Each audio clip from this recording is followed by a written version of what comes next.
What's up, Bama State? My name is Kendal Mans. I'm a sophomore communication major from Baltimore, Maryland, and I'm also the sports editor for the Hornet Tribune, and I'm here with my co-host, Khalil Stewart. I'm from Birmingham, Alabama. I'm the assistant sports editor, and I'm a sophomore major in communications. Now, I want to tell you guys why we started the show. You see me and Kendal around campus. We're always debating sports. He thinks he's winning off camera, but it's not really happening. But now it's time to do it in front of the camera. So, without further ado, let's get to it. Let's get it. Let's get to it, man. You know, we got to start off with some bad news. You know, the Texas trip didn't end well for us. Both teams lost both games, and they were both close, so that's respectful. But, you know, give us a recap of the girls' loss, 64-67 to Texas Southern, 58-61 to Prairie View A&M. How was that for you? All right, so like you said before, both games were really close. I want to talk about the Prairie View game first. You know, I honestly think that the Prairie View game, it was a heavily competitive defensive game for both teams throughout. Both teams battled. The girls, the paint was clogged up. You know, that's something that we really try to focus on. That's a big part of our offense in the paint, and that was clogged up, and everybody was in the passing lane. So it was a really heavily contested on defense. But the girls especially struggled in the second and fourth quarters. They scored 10 points in the second and 10 points in the fourth. The biggest thing for me with their struggles in the fourth quarter were that they couldn't hold off the Panthers anymore. You know, the Panthers kept fighting, and once they got the momentum, you know, they took the game. So I think the biggest thing for them is their late game execution. Late game execution really needs some work. I thought that they made some costly turnovers, and they really put them behind the eight ball on it. So for me, my biggest takeaway from both the games, I did this in both, turnovers, late game execution. But let's start with turnovers. The main problem that I'm seeing right now is they're facing teams that are bringing out their tournament style defense against them, much like we see in the NBA when teams are running their playoff defense against Steph Curry already. Yeah. It's a good thing because now they can make the adjustments early because there's still a lot of basketball left to play. 25 turnovers, that's not going to cut it because every turnover you get, it's like giving the other team a point. Absolutely. So, you know, 25, 19, that's just, and we're already not a great three-point shooting team. We have capable three-point shooters, but they've been struggling. They've been struggling in the past couple games. You know, making 4 threes a game, especially if you're shooting, 25, that's not going to work. Yeah. You got to at least be around that 10 to 12 range, somewhere in between there. Now, defensively, I saw both games. I think they had to lead by 10 points, if I'm not mistaken. 13 in one game, and I believe it was double digits for both. So blowing these double digit leads, that's turnovers, and the defensive pressure is impacting their top players. Absolutely. Because the whole point of you extending the pressure is the fact that you can take Shemaiah Ward and Farrah Pearson out of the game, because that makes the guards it takes time off the shot clock. They can't get into their set, so by the time you're crossing half court, it's 15, 14 seconds left on the shot clock, and you're still trying to get the ball down low. So I'll give credit to Texas Southern and Prairie View A&M for taking the game out of the Big's hands. So, you know, it's got to be better, bro. I think one of the biggest things with the Texas Southern game was they had 9 turnovers in the fourth quarter.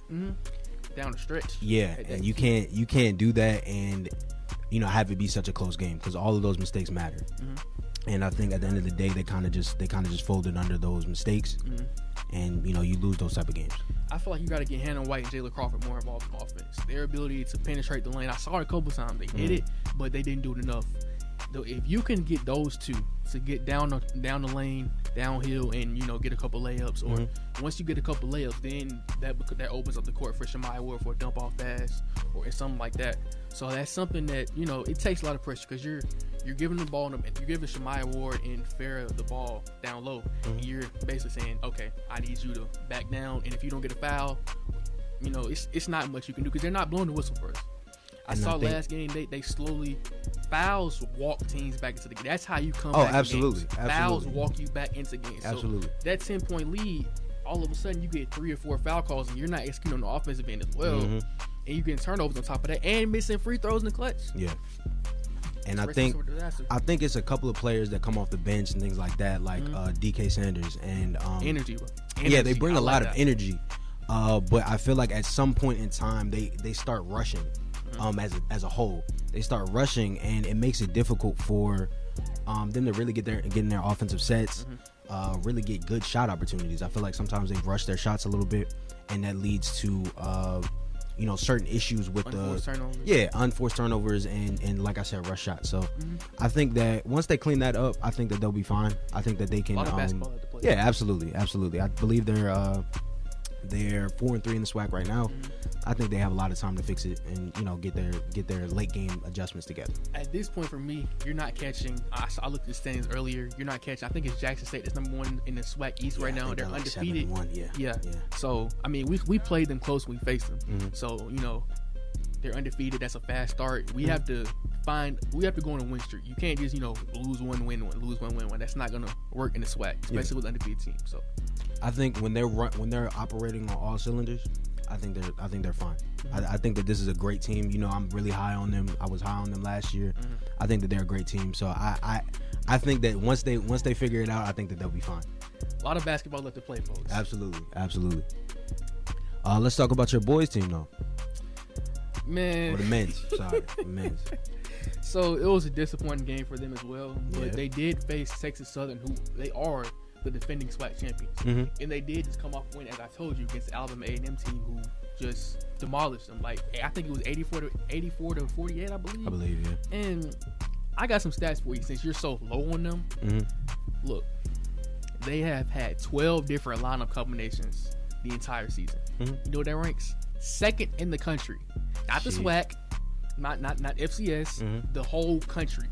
So how are you supposed to develop some type of chemistry by you're changing your lineup every game? Gerald Odell has missed a couple games. He played against Texas Southern, but it was 7 minutes.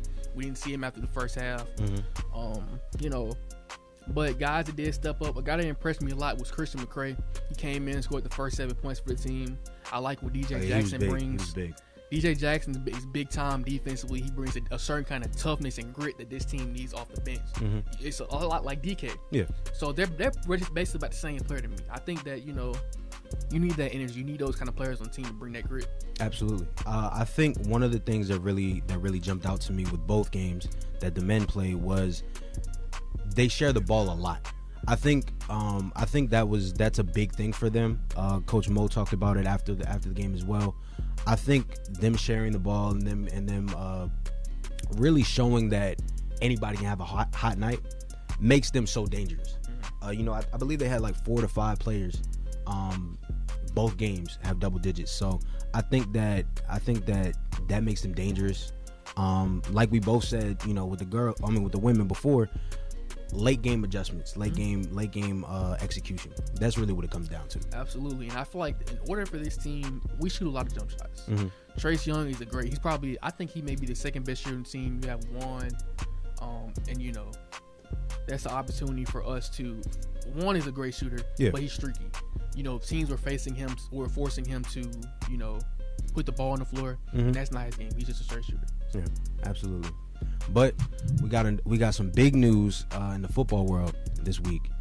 For those of you who don't know, coach, defensive coordinator Travis Pearson, he was let go earlier this week, and the reasoning why is kind of up in the air, speculation right now. But we do want to talk about the impact of him leaving and kind of what that means for the football team moving forward. So what do you think? What do you think is going to be the impact? And I guess what are you expecting to see from this team? Well, you know how I felt about the boys team. I mean, the football team this year.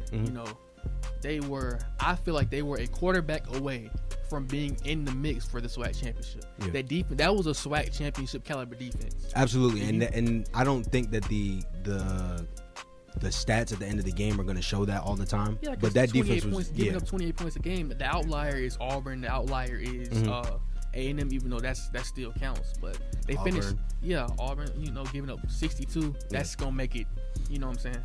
They finished sixth in the SWAC. But the offense is the problem. I didn't understand why, when Coach Eddie Robinson was hired, why would you go hire another defensive coach? Because he's a linebacker in the NFL, he's a linebacker here. I feel like you needed some type of offensive guru, especially with you having, 5 freshman quarterbacks? Yeah. And then they're going to be sophomores next year, but, only a year of experience, and they were still in rotation. I think we saw 3 different quarterbacks this year. Mm-hmm. So, I think this team was easily away from having an 8-3 season. I go back. I'm gonna tell you this: A&M, if they have a quarterback, they win that game because the defense is bend but don't break. Mississippi Valley, they were up the game and they blew the lead. Prairie View A&M, up the game, blew the lead. You have any other quarterback that develops, and I hope that Ryan Nettles or whoever we have coming in the future develops. So. Yeah, I think I'm really interested to see how the schemes change with whatever defensive coordinator they bring in, or if they have Coach Robinson running the defense. I think that defense was the most consistent part of the team, and I really want to see exactly how that's going to go. But I'm looking forward to it because I know that defense was a big part of the team, and I think that they're going to improve. I do think. We're bringing in a lot of DBs and recruiting right now. Yeah. So I mean, that's in their transfers. They're not just freshmen coming in there. We got a couple. I think we had a 3-star earlier this week. Mm-hmm.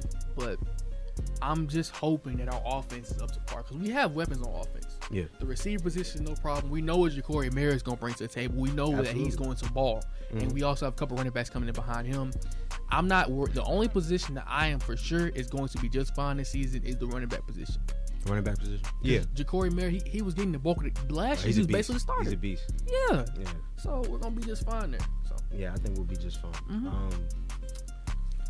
Like I said, I'm looking forward to seeing the scheme and everything, and I'm hoping for some good things, definitely. For sure.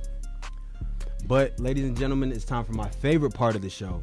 We got the best in the nest, where we talk about some of our athletes and their performances, and we really just want to give them their praise. So to start out, we got track and field with the Sanford Open yesterday, or this past week. We got Benale Grant. She took home 3rd place in the women's 400-meter race with the time of 57.46.